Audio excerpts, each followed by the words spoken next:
Bugün 9. fevral saat 8:10'ga qaratgan ma'lumotni bildirib turgan bo'lsak, Qirg'izistondan kelgan qutqaruvchilar izlov ishlarini ulantiruvda 8:00 qaratda 20 jonsiz dene chiqarilib, tuvanlarini o'tkazib berdik. Жалпы өзі құрам бойынша айтып тұрған болсам, бардық балдардың ахвалдары жақсы, 3 мал тамақ аш менен қамыс болуда. Ошол эле убакта 3 смен менен күнүктүн иш алып барууда. Тиешелүү шарттардын баары түзүлүп берилген. Баяндап подполковник Жолушбаев.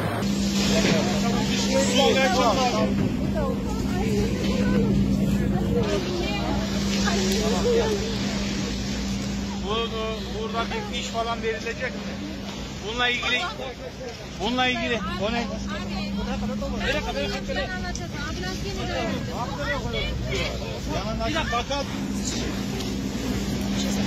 Hayrat kılınız, ilahınız, hayrat süper, hayrat kılınız. İlahınız. Gözünüz için sözünüz.